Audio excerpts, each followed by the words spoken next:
Feno jobo dayo. Dem feno jobo dayo.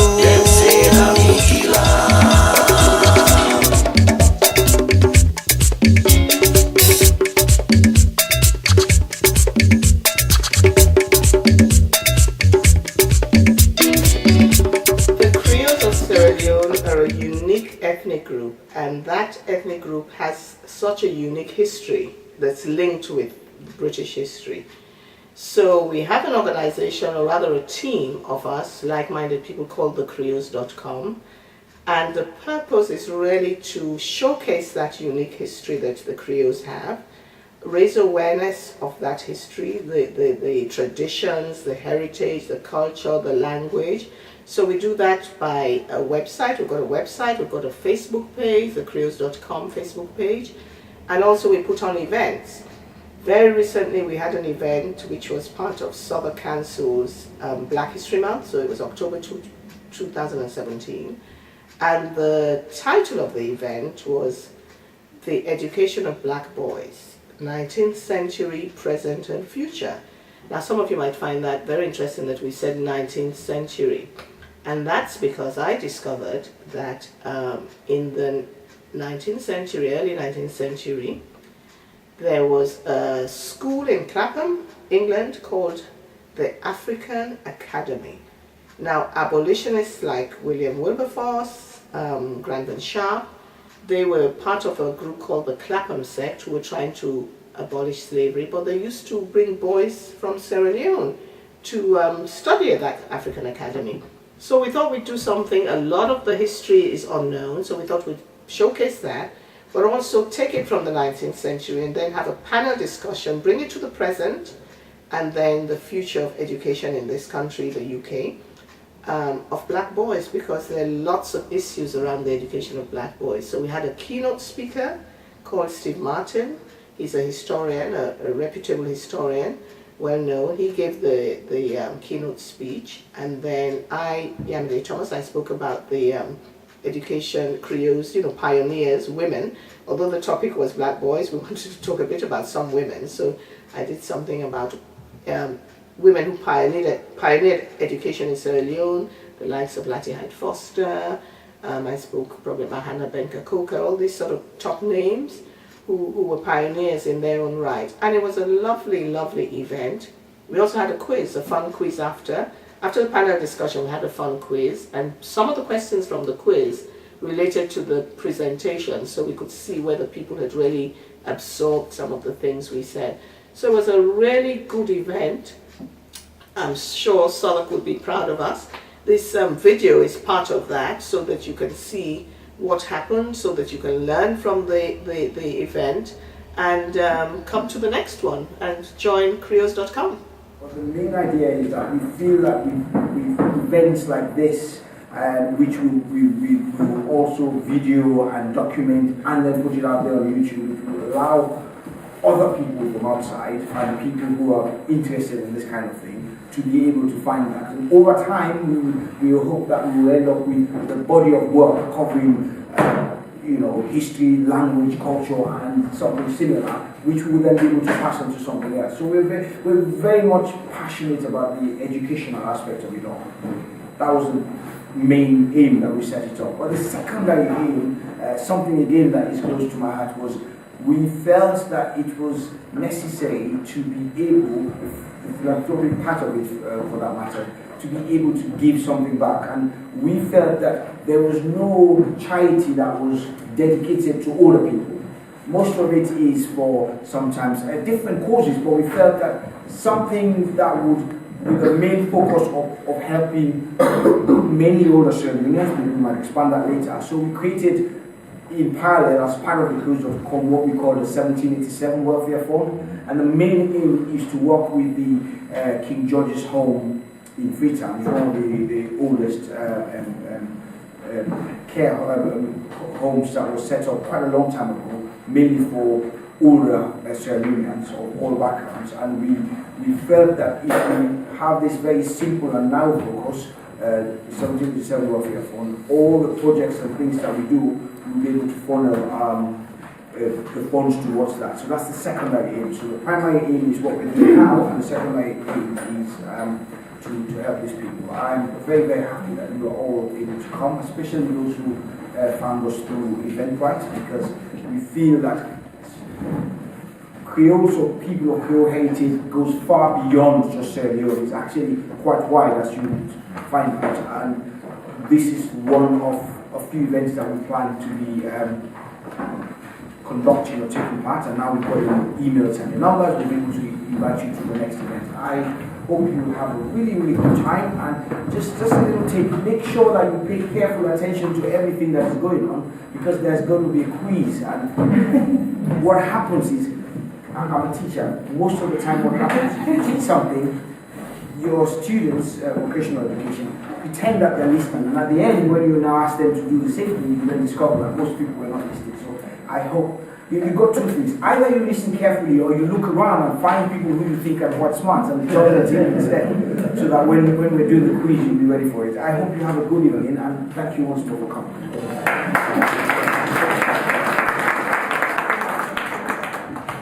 Thanks. Right, I'm going to do a short presentation on the Creoles, so that we all sort of know about them. We keep mentioning Creoles.com, Creole Descendants Union, but there are people here who are not Sierra Leonean who may not know who Creoles are. So I thought I would do something about Creoles. Those are Creole women with their head ties. I should have worn one of those, but I thought, but this outfit I have is the print. And I think somebody else has a print on at the back, Joanna, but it comes with a head tie, but neither of us chose to wear the head tie today, so I thought I'd show you a picture of the head tie, right? So let's go on to who the Creoles are. When I was preparing this, somebody said, make sure you tell them Creoles, not Creoles. So just a quick slide to say that for Sierra Leone, how many non-Sierra Leoneans are in here? Non-Sierra Leoneans. So we have a handful of guests, so that's good. Thank you. The term Creole is actually used for the people and the language in Sierra Leone. It is believed it came from any Yorubas in here? 1, 2? Oh yes, I forgot. Oh look, no. So it says it's Patu, and then all the Creoles are Patu, and mostly Patu Yoruba then anyway. But yeah, it comes from a word called Kirio, which means to walk about and be satisfied, but I think that's a whole new presentation. Yeah, that's a whole new presentation. Akirio. Well, I think Olu is more, probably more qualified to tell you that. But you've also heard of Creole, which comes from the Spanish-American term, well, pronounced that from Creole, any Spanish in here? Anyway, and that's the term used for children born of immigrant parents, one that used to be invariably white. But apparently in Sierra Leone, they used the word Creole, and it was quite interchangeable with Creoles, and that was to describe the children who were born in the colony, who didn't come as settlers, or their parents came as settlers. But today we're talking about Creoles, Krios. Yeah. Who are the Creoles? They're descendants of various African American, Caribbean, and African ex-slaves and free men. The British resettled them in the modern-day West African country of Sierra Leone. By the way, you have to pay attention. There's a quiz on this presentation. So I will give you some clues. Remember dates? Remember dates. Right? So they were resettled in 1787. Wilfred mentioned the 1787 fund. That's where we got the name from. In what was known as the Province of Freedom, and it was people like Granville Sharp, abolitionists like Granville Sharp, they progressed to that. Can people hear me? Can people hear me? Because I don't think this. We can hear. Yeah, people at the back can hear me, right? So the various batches went between 1787, but a lot went in the 1800s as well. In 1792. Sierra Leone was effectively the first major British colony in Africa. And Freetown was founded in 1792 by some of these settlers. Freetown, Sierra Leone and Britain have I was going to say a special relationship, but I'm sure they will say, no, Britain and America are the ones with a special relationship, but they do have a special relationship. Who are these Creoles? The groups that were settled were the Black Poor from England, the Nova Scotians from Canada. They were also called the Black Loyalists. They had fought on the side of the British during the American Revolutionary War. The Maroons from Jamaica, they were the slaves that didn't want to be enslaved. They were very warlike and escaped to the mountains. Anybody of Maroon extract in here? I'm trying to find a Maroon. I tell you, Steve, you don't know Steve, you're not even from Jamaica. No. I think there were Maroons in other parts. What are the Maroons in other parts of the Caribbean? Anywhere there was interesting geography, but not flat places like Antigua. Okay, because right, and the liberated Africans formed the bulk of the resettled people, and they were mostly from Yoruba land, which is why Creole culture, Creole heritage, is a mix of all these groups, including British. You'll see a picture which shows how very British they were. Our language has a lot of words derived from British language. Ade, can you think of anything quickly to say? That came, yeah, something, I can think of French, but we say beaucoup when we mean plenty, but I can't think of English, can you imagine? You know? So, yes, so the various groups coalesced into this Creole identity in Sierra Leone. The early settlers, they encouraged them to promote a British, Christian, and middle-class life. They used to wear, in that heat, tailcoats and top hats and all kinds of things. Some still do, even here. They emphasized the role of education. We were very good. The Church Missionary Society established Frabe College. If you talk to a lot of Nigerians or Gambians or Ghanaians, they actually attended Frabe College because it was the first sub-Saharan university level institution in West Africa. The CMS, look at the dates, 1827, remember the dates by the way. 1827, 1845, CMS Grammar School. The 1849 was a female institution, but it was called the Annie Walsh Memorial School. That's my alma mater, probably one or two people in here as well. So those were established as educational institutions in Sierra Leone. They were taught quite well, and Creoles became a highly literate group, even compared to England, to people in England, and they traveled and worked in other countries, Gambia, Ghana, Nigeria. What do they call them in Nigeria again? What do they call Creoles in Nigeria? Saros. We are the Saros, yes. And in Gambia, go to Aku, yeah. In where? Fernando Po, they're there as well. They traveled quite a bit. And what I thought I'd do, you see female pioneers. I know it's about black education, but there were some women pioneers too. And what they did was, this, if you read at the bottom, they wanted women to be sufficiently educated to become equal partners to men as wives. So they educated the women as well. And it was the first place in the world. Where women have the vote in the world. Yes. There's so many firsts in Sierra Leone. We can do a separate presentation for that. Maybe when we call you next year. Adelaide Casey-Hayford, you might have heard about her. She was born in Freetown in 1868. Then they used to come over here that early. She attended Jersey Ladies College, studied in Germany. She was 24, went back. She studied music in Germany. Music, yes. Went back, she married a Ghanaian, so she was Adelaide Smith. She married a Ghanaian, a lawyer who was quite an activist from what I gather. And opened a girls' school in Freetown called the Vocational and Training School at Gloucester Street in 1923. It was the first private enterprise for the secondary education of girls in Sierra Leone. She retired in 1940. She traveled around West Africa. She died in 1960. The year I was born, she died. Hannah Beckner Coker, remember dates, remember names. She was born Hannah Nuke in 1903. She again was another person who wanted to start education. She formed something called the Freetown Secondary School for Girls. Any alma mater in here? Oh my God, look at that. All right, but I should have many anniversaries. When my mom went to FSS, she said, "Oh, my hand." Yeah. And that was the first school to offer education from kindergarten. I went to it. I keep forgetting. I went to FSS for the kindergarten. Yes. So I could put my hand on. Yeah. And the principal was called Mrs. Ijesa Osora. She was an English lady. I think she was the wife of a reverend. Yeah. And my grandmother went to the FSSG, and she never called it the FSSG. She always called it Osora School. That's the age. My grandmother never referred to it as FSSG.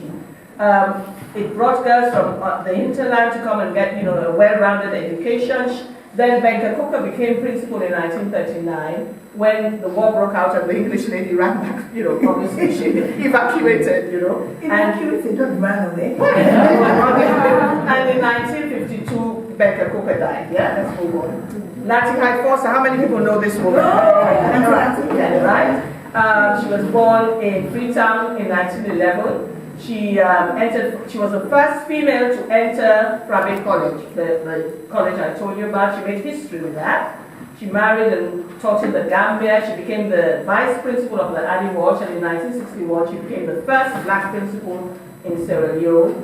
She was principal whilst I was there, but she left. Anyway, she was principal whilst I was there anyway. Not that I was there in 1961, and she was awarded the MBE and she died in 2001. Right, we can't talk about women without talking about men. So I thought I'd just do one slide of the men because the whole thing is going to be about men anyway. So, male pioneers in education. Now, recently, in the BBC website, I found a put a plaque. They recognized this guy, Christian Cole from Sierra Leone, who was the first black student at Oxford University.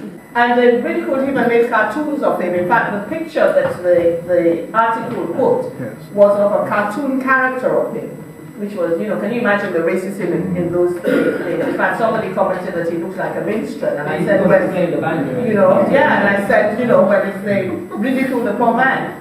Dr. Africanus Horton, he was the first graduate of Edinburgh University. I've given talks on him before simply because he could be acknowledged as the first person who described sickle cell. And for those that don't know, I work with the Sickle Cell Society, so I do quite a lot of talks on Africanus Horton.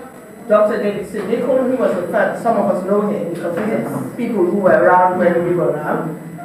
He was the first African to graduate with first-class honors from Cambridge University in 1946. So, male, pioneers in education, Sierra Leone has been, a trailblazer for that. And I just thought I'd summarize that they were the first West Africans as doctors, lawyers, Oxford and Cambridge, first female graduate, first West African to be knighted by the Queen. Does anybody want to give me the name of the first man? Sir Samuel Lewis, thank you, yeah. First fellows of the Royal College of Surgeons. And last slide, on the left is Frabe College, the old Frabe College, not like that anymore. Mind you, I hear the new one is almost like that anymore.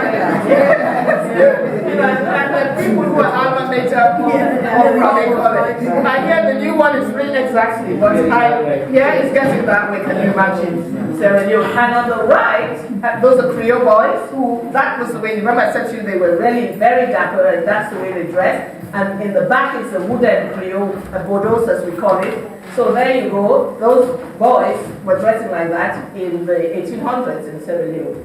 So that's giving you the summary. And I will now introduce our speaker, Steve Martin. Steve is an author and historian. He wrote Britain's Slave Trade and a novel called Incomparable World, charting the progress of 3 black exiles living in 18th century London, and has written works of fiction for children. He's also a consultant and curator working on archival projects and exhibitions for museums and galleries nationwide. Please welcome Steve whilst I try and find Steve.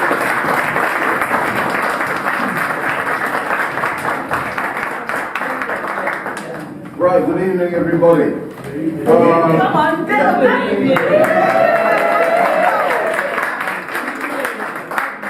Yeah, thank you very much for taking time out of your evenings to listen to me chew your ears off about one of my favorite subjects. I'm incredibly fascinated with interest. Let me be honest. I'm just obsessed with Sierra Leonean history, culture, and people. Very, very. What do you think Sierra Leone women But I just want to build up this picture for you in the very little time I've got this evening. of the African Academy at Clapham. And before I go on, just to say a few things by way of adorning Yamide's introduction to Sierra Leone and Freetown as being the Athens of West Africa, this powerhouse of African intellectual production. I'm just focusing on Clapham here, and I'm using this tiny suburb of South London as a doorway, as a portal to really introduce all of these extraordinary societies, extraordinary individuals, and extraordinary histories which are around the production of black thought from Sierra Leone, to make a long story short. Can I have the first slide, please? Yeah, the first slide, please. Yeah, of course, this is October, this is Black History Month. I'm dealing with young people, I am interfacing with young people at the moment. Young people of African origin from around the African diaspora, growing up in London, and trying to introduce them to aspects of the history of people like themselves in this city before 1948, in fact before they were born. And whenever you ask them to describe or imagine black people, black history, what people were doing, where they come from, the first word that comes out is slave. Yeah, just unadorned slave, literally, uttered like that. And what is imagined is often the individual at the left of this image. And it is a person of African origin. Yes, he is wearing a turban. But when you ask what young people of African origin were doing in Britain before popular history believes that African people and Caribbean people came here in the 40s onwards, it's often managed to be that, just serving, standing and waiting, and having these ridiculous stereotypical positions. This image is actually from Vauxhall Gardens. A lot of my histories and interests are around South London because there's a gold mine, a superabundance of material right here under our feet. But no, of course, that wasn't the whole story. You also had people of all backgrounds here, which is where my interest in these histories really kicks off. You have a lot of people who, of course, were domesticated labor. You have a small number of people who were actually enslaved, working as domesticated labor. You had a huge number of particularly Caribbean and West African men. Sierra Leone comes in again here as seamen, as sailors, working on the docks for hundreds of years, as well as being in the British Army and living here, not living overseas, living here, settling here, having families here. And then you have a more rarefied set of people who were businessmen, who were traders, who were lawyers, who were students, and more rarefied still, those sets of people who had generational inherited wealth. That set of people who's almost invisible to most of us, but they've been here forever, since the early 17th century, just living quiet, ghostly, elevated, incredibly wealthy, almost invisible lives. For various reasons I won't go into, but you can imagine. Right. Yeah, next slide, please, Yamide. So I hope I'm not going to run out of time here. We've got a huge amount to say. Okay, everyone familiar with Clapham? Yeah. And of course, I'm imagining that most of the people who take time to attend an assembly such as this will be familiar with Holy Trinity Church, Clapham. Yeah. And as you approach it, the church on Clapham Common, you can see the plaque which has sustained bomb damage. And on the plaque it's dedicated to those who labored so abundantly for the abolition of the slave trade in Britain and its empire. And it said to bring the word of God to the heathen, that was us, with the heathen. And it goes and lists the names of the Venns, Wilberforce, Thornton, Granville Sharp, Charles Grant, Bizarrely, he's with the East India Company, were also trading slaves, but east, not west. So I don't know why he was one of them. But then you come down to the name of Zachary Macaulay, who's a very interesting man. Again, long story short, he deserves a whole evening unto himself entire. Zachary Macaulay Like many young Scottish men born in the 18th century, he goes off to the Caribbean, Jamaica in particular. That's why so many Yardies have Scottish names for another story. So he, like a lot of young Scottish men, he goes off to Jamaica and he's involved in basically the processes of enslavement. There's no nice way I can put that. I'm trying to find one. Steve, Yes. just to say there's a descendant of Zachary Macaulay in here for to There are- join the Q&A. Oh, We're in a cover because You can say what you like about All right. the thing. it's because of my 4 times great grandfather. There you go. I can't do that, man. Yeah, but he's prepared to do that. So. So yeah, Zachary Macaulay, through his experiences with the business end of enslavement, the blood and guts and torturous aspects of enslavement, unlike a lot of young, not just Scottish, but other Europeans who ended up dealing with us as commodities and us as objects, it revolted him to a degree. To the degree that he decided that he'd devote a significant part of the rest of his life to trying to reverse the trends of slavery, basically going towards abolition. And he put his wheel behind that. He joins us in this story in 1799 when he has been the first governor of the colony of Sierra Leone. And he's returning. For those of you who are really interested in this, there's some lovely letters held at Lambeth Archives, some of his correspondence. There's a lot of information about Sierra Leone at Lambeth Archives, believe me. And some of his correspondence is there. And he comes back in 1799 from being the governor in the colony, but he doesn't come back alone. He's bringing a number of young people from the colony to Clapham to be students at an institution which has been set up by the great and good of the Clapham Sierra Leone Company here in Clapham. First it was at the north side of Clapham Common. That building no longer exists, it's now an arch. There was also a second site which still exists, which is number 8 Rectory Grove in Clapham. Beautiful building. And the lady whose property it is very keen for some sort of signage to go up. Lambeth Archives are keen for that sign to go up. And I think with enough gentle nudging, there will be enough of a critical mass to make sure that some sign goes up at number 8 Rectory Grove to attest to the presence of the African Academy. Nubian Jack or something. Sorry? You know the guy that does those blue flags? Nubian Jack. Yeah, Nubian. He could do, but he's sort of exhausted at the moment after putting up the military memorial. Yeah. The next one, please, up there. Okay. Now, you can all read this. These are some of the notes of the African institution. Again, sort of, you can read through the lines. I'm not going to explain it to you all. But it is what it says right here, in a nutshell.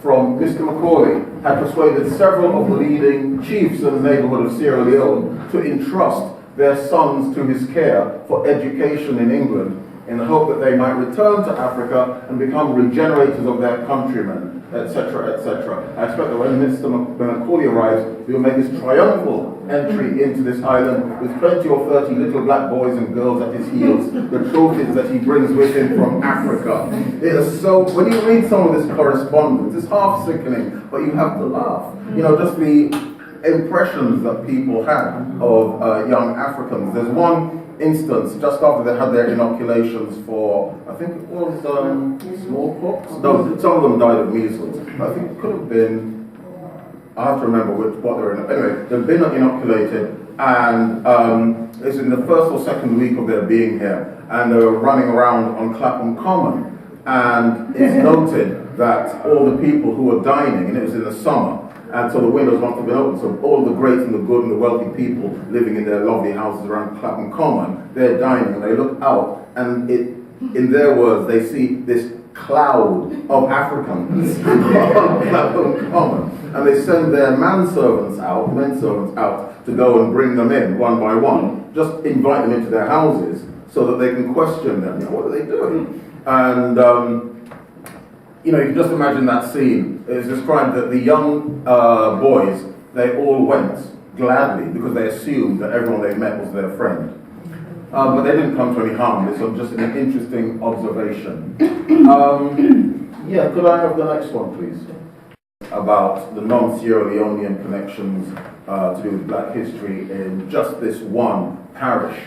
And in the neighbouring area, you have Anne Alfred, a Negro woman, 30 years old, Thomas Smith, a black boy, 15 years old, someone of probable South Asian origin, by the name of Caesar Smart, and John Cranbrook, a married man, a mulatto, a greengrocer. He's 46 years old. He's being buried in 1797. I have to share this story with you because one of the things I do is family histories. People call me up to look through archives and look at family histories. And a colleague called me one day asking me if I wanted to take on a little piece of work from someone in Australia called Daisy Duck. And I just really nobody's called Daisy Duck. No one's called Daisy Duck. I just know. She was real. Daisy Duck, the Australian. D-U-C-K. Yeah, Daisy Duck. Yeah, Donald's girlfriend. Talking to Donald's girlfriend. And one of her ancestors was this gentleman, John Cranbrook, who is interesting for a number of reasons, being a greengrocer and living in Clapham and being one of the sort of black business people, the rarefied set of black business people of that period. But he's local. But there were other people who had been here before from Sierra Leone. In 1792, you had the baptism of John Granville Nambana, the famous Black Prince. How they loved Nambana. They loved him in this country because here was someone who they titled him the Black Prince. He was, of course, brought over by members of the Clapham sect, and he was paraded around as an example of African rectitude and the effects of good Christian teachings on the African mind. He attended debates in Parliament. He was just known for being incredibly, I can't imagine what personality he must have had to be so level-headed, balanced, and not just, angry at everybody for good reason, being paraded around like a toy. But he was very, very level-headed. The famous, in fact, it's on my cards, I used it, the famous woodcut shows him on Clapham Common, and he's remonstrating with some local ruffians who are mistreating a horse. They're out to beat a horse, and the good, the wise, the kind, the sagacious Black Prince is, admonishing them not to do this, etc., etc. There's a little chapbook produced about him, a little pamphlet produced about him when he left this country. And it's called The Black Prince, and it's one of these Christian education pamphlets saying basically, look, if this Negro, if this son of Africa can be such a beautiful, good Christian, how much more you could be, etc., etc. So it's one of those pamphlets that happened. But yes, he died, I think, either shortly before or after he returned to Sierra Leone. But all that is by way of introducing the fact that, yes, there was already a black presence before this cloud of Africans appeared on Clapham Common. The next one, please, okay, just a very, there are many more. And again, there are copies of at the London Metropolitan Archive and at Lambeth Archive as well. And here are coming baptisms on a burial. The first one is from a young person called Isaac Watt, 15 years old, son of an African, they love that word, heathen, son of an African heathen, parents living in the kingdom of Foy. I did not know, I couldn't interpret that word. In Africa, educated at the African Academy in this parish. The second one is a burial of people from my favorite family ever, the Kizels, George Kizel, son of John Kizel. He's 12 years old, and you can see he's born in Nova Scotia. He's born in Nova Scotia, Canada, and he's part of that incredible movement of black loyalists that Yamde introduced us to, who fought on the British side during the Revolutionary War in exchange for their service in Britain's armed forces. They had to leave the country, really, and they were also guaranteed their freedom, which almost, but not all of them, got. But the Kizal family, I haven't got time to go into, they're an amazing, amazing set of people. But here he is born in Nova Scotia, Canada. He dies of measles, 12 years old. And then you have a final example, John Thorpe, son of John Thorpe, a Maroon. Again, the Maroons, as Yamide introduced and flagged up, from Jamaica after the Second Maroon War, rather than the British summarily and customarily just murdering everyone, but sent the Maroons out of the country, which was very merciful, initially to Nova Scotia, and then ultimately they got back to Africa. So you have this incredible society, a microcosm of the African diaspora, sort of real, what's the word I'm looking for? Hothouse of different cultures, different options, different emotional and cultural resources to draw on, all of which are feeding into this, what's going to be very, very quickly, a real set of incredible characters in an incredible part of the world. Probably the most dynamic African origin culture, or African people's culture in the last 200, 300 years. In fact, it is. Next one, please. Okay, what do you learn in the 1800s? Okay, their teacher was a Scotsman by the name of, I'm not going to get the accent, William Greaves. And says, Mr. William Greaves stated that he lives at Clapham and has the care of the Africans now in England for education as their schoolmaster. He has had other boys under his care, but at present is charged solely with the education of the children in question. They were placed under his care about 2.5 years ago, and it was, I think, 21 boys and 4 girls. The girls were educated separately at Battersea Rise. Clearly, there would have been co-ed education.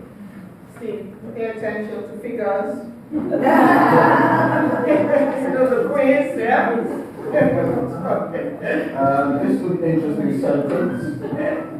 Their ages are from 10 to 17. Not just at their age of 10 to 17, they're all in the same classroom. They're all in the same classroom. 10 to 17-year-olds are in the same classroom, receiving the same instruction.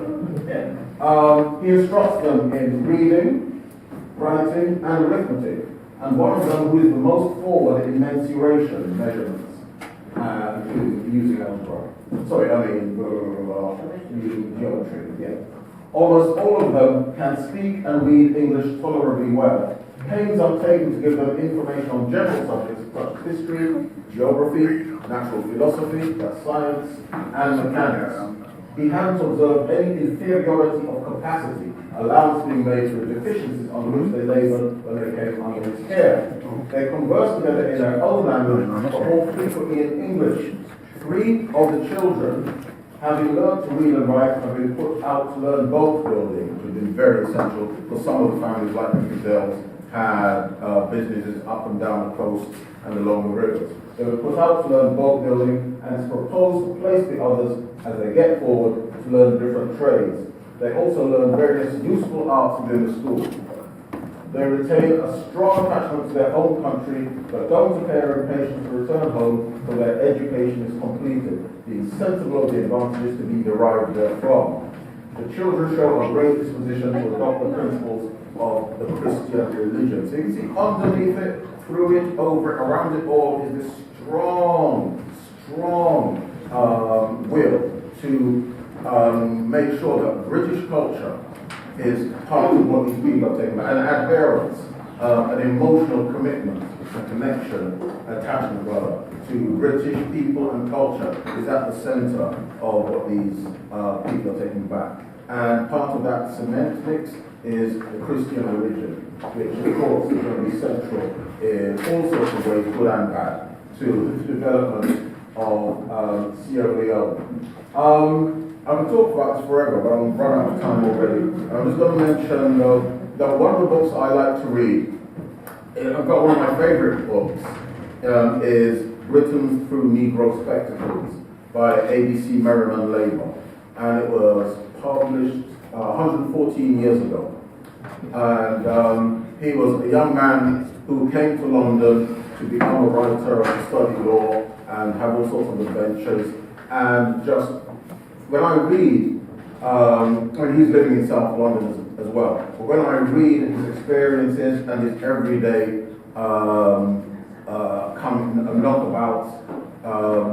knockabouts with white British people, I mean, in some ways that could have been written yesterday. It could even have been written tomorrow. You know, he describes, for example, going, when he first arrives, and this is a very common African experience for the last 200 years, from Equiano to Grandioso, over 200 years, to Merriman Labour and other African people, when they're lodging with white British families, they're always shocked that there is no regular prayers and that people aren't going to go to church as a unit on a Sunday, and the hygiene thing, I'm going to say that, and all sorts of other things which are very, very familiar, but it's in a South London setting. And when I read his experiences, it just reminds me of that ongoing legacy from the African Academy, through people like Merriman Labour, through the K.J. Hayfords, the Smiths, and all of the other intellectual, extraordinary intellects that come out of Sierra Leone. Because yes, I do maintain it was the most interesting society of African people of African origin over the last 200 years, and it just goes on so many radars. So I think as an outsider, I just want to say thank you for all of your work, and if there are any questions, I will have to answer them.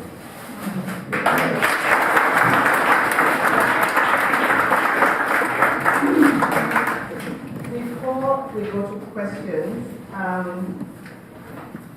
Steve has a book called Jupiter Williams, that's historical fiction about the African Academy.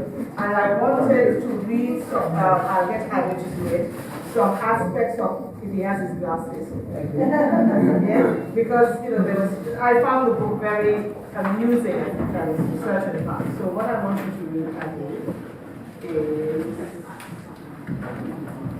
then.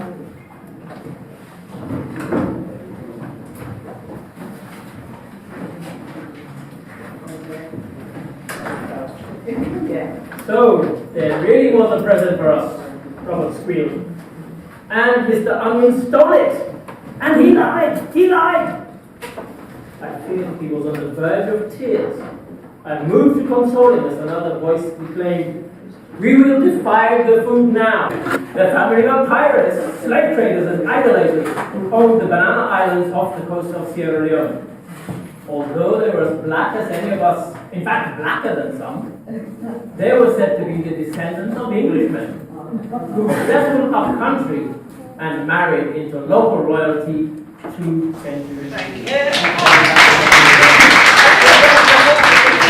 Before we have a break for a food break, and yes. Any questions? Okay, for those who are there, the dates of the school, 1799 to 1805. And it's really interesting as well, that question. It reminds me that when the last of the Africans were leaving the school, they started to bring in local English boys, but from very refined and elevated families. So at one stage, that would have been the first majority black school in London. And it was, I'm trying to remember the names, I'll remember later, but someone gave an account of being at the school as a white boy from the black majority school over 200 years ago. It was a wonderful time. We really looked up to black boys, we're all very tough songs. And yeah, so from 1799 to 1805. Some of Macaulay and also William Wilberforce Jr. Yes. I attended the school and shared. Yeah. So that's how the school.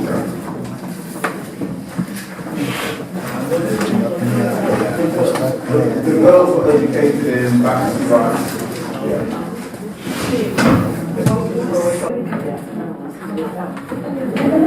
Are we done? Go on, sorry. And my question is simply this. Can you tell us a little bit about when you really sort of interpret the kids to music pictures at this particular time, that is his mom? How does it feel to learn about this history about? Tell us a little bit about that. I've got enough time to answer that. Or I can't just harness my emotional confusion and anxiety in a stylish way. We'll have to sit down and drink, really. I'm not joking, because there is a cosmic gap between what not just a lot of young people, and not just a lot of white British people, but a lot of us understand and are comfortable with when it comes to black history, black individuals, aspected reality of black history. We struggle a lot with it, especially if it's not American and repackaged and it's not some performing arts element. There's a lot of struggle and discomfort with it. So there's always a job introducing this.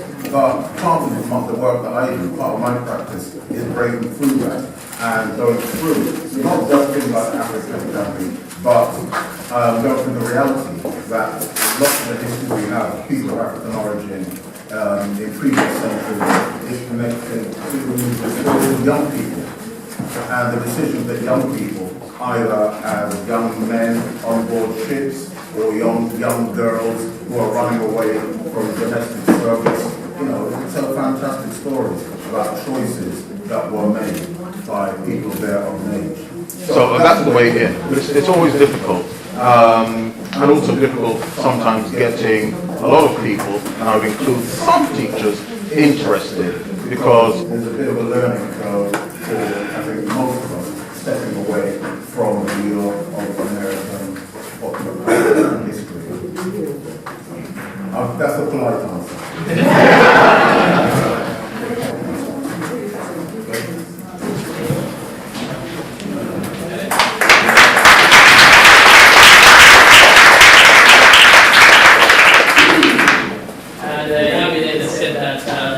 Entice you further to buy the book, I could read another snippet. So here goes.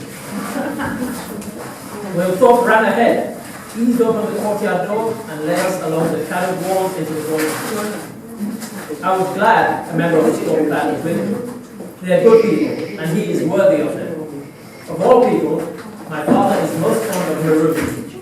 Like most Jamaicans, Master Thorpe, though young, is very versatile and determined. Perhaps they are the best of our people in Sierra Leone, though I fear the worst if they rise to governance. They would create a military state where Christ's word would go unpreached, and the English who live among us would be put to death by the sword, to be sure, and that is not true.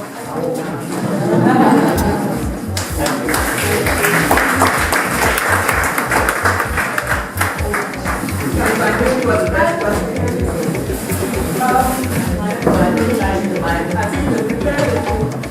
We are starting with this address, and we have the related to 5,000 slaves from as I said, we are paying for the greatest program from the little for our president. So that we can time, benefit from every student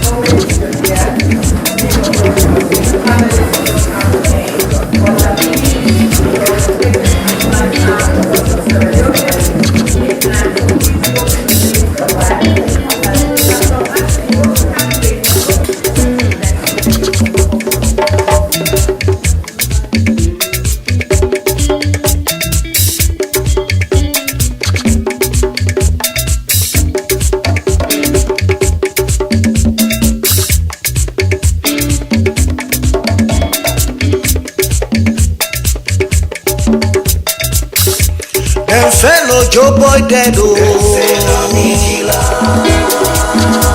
Them say no Joe boy dead oh.